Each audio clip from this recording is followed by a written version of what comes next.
you. Welcome back to course of computing. Our today's topic of video is introduction to learning vector quantization. So in the last video we tried to understand the concept of self-organizing map, and we have seen how self-organizing map is used to solve a particular problem.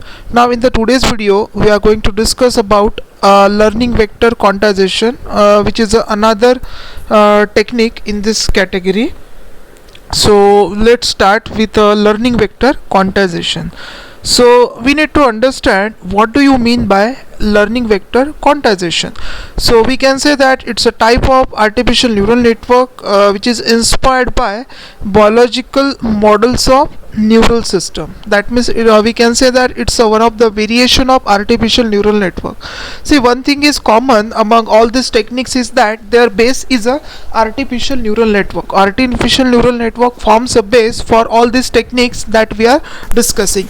Previously we discussed about self-organizing map, Cohen self-organizing map, competitive learning is also there, and today we are going to discuss about learning vector quantization. So it make use of a vector quantization. So what is the use of that vector quantization? Generally vector quantization is used for the purpose of dimensionality reduction as well as the data compression. So we already discussed in the previous video about the dimensionality reduction. So dimensionality reduction play very important role because dimensionality reduction helps to improve the accuracy of the model, because we have seen that it is not a case that if you consider multiple number of attributes then the accuracy of the model is more. No, it's create a confusion amongst the model, and just because of that accuracy means error rate increases, and obviously error rate increases the accuracy of the model get less, so accuracy of the model get decrease. So vector quantization is used for the purpose of what dimensionality reduction. So there are various techniques are there to reduce the dimensionality, to reduce the dimension. One of the technique is PCA, that is principal component analysis, but here we are going to use this vector quantization. So I want to tell you that vector quantization can be used for dimensionality reduction as well as for data compression. So now here we are talking about learning vector quantization. So we can say that it's a supervised version of vector quantization. We understand vector quantization, and now the supervised version of vector quantization is nothing but a LVQ, and the concept of LVQ, that is learning vector quantization, was invented or given by Tuinu Kohenan, who has given the self-organizing map. Kohenan network is given by the same scientist. So same scientist come up with a new idea called as a learning vector quantization. So again we can say that it's a prototype based supervised pattern classification algorithm. Generally this LVQ is used for the purpose of pattern classification problem, because classifying the pattern into different category is one of the important tasks. Pattern in multiple domain, in multiple application, pattern matching is there, pattern recognition is there, so pattern classification also play a very important role. So in order to solve a problem of pattern classification you can make use of learning vector quantization.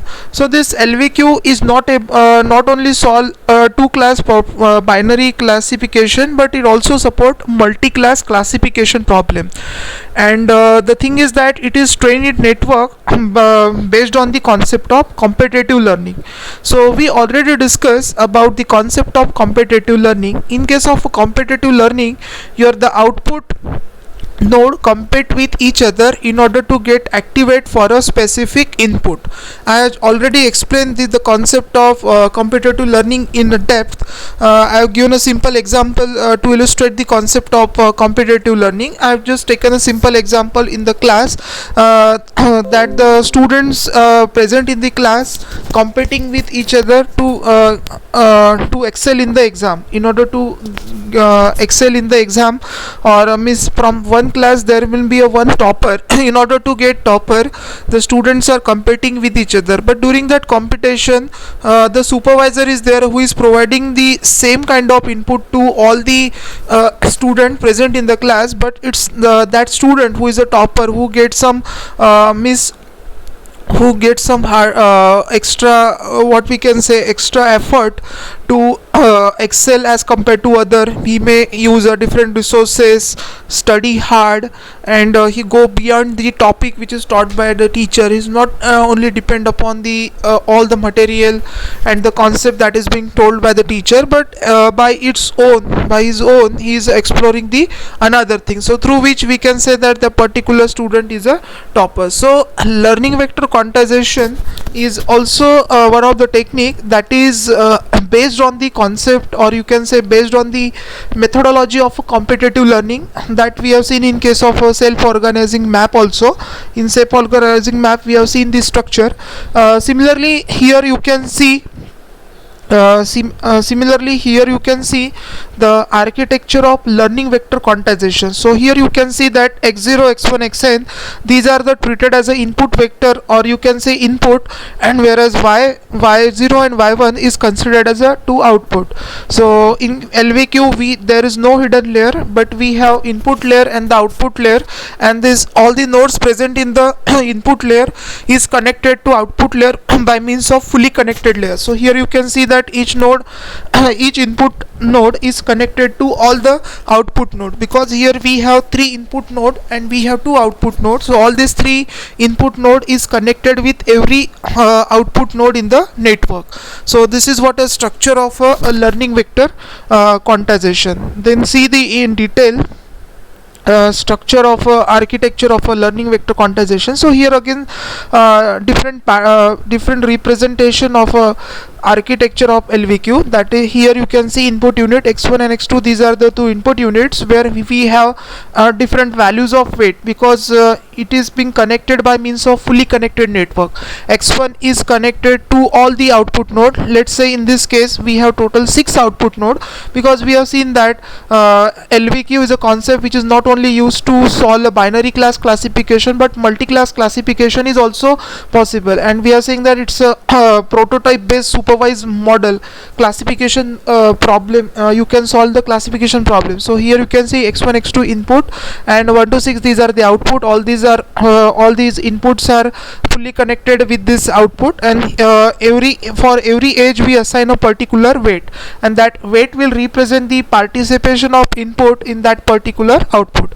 And finally in this case you are getting the some class over here. Okay, we have seen that in this case where it's a classification problem, so we have classes. So in this case we consider that there are two classes are there. In one class we represented it circle, another class where we represented it by cross. So this is what a structure that we have. Now let's try to discuss about sequential description of LVQ. So it's a 4 steps process where you can see that you have to initialize the cluster center by clustering.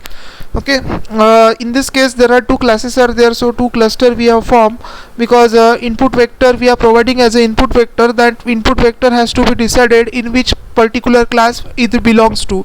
So in order to decide the distance, you have to make use of Euclidean distance mechanism, by using which you have to decide what is the distance between input vector and between the particular cluster which we have formed. So here you need to label each cluster by means of voting method. So based on this similarity, that cluster may be formed and its cluster center is decided, and name is provided. That means label each cluster by means of voting method. All the participants, all the vectors participate in the process of that naming the cluster over here, labeling the each cluster.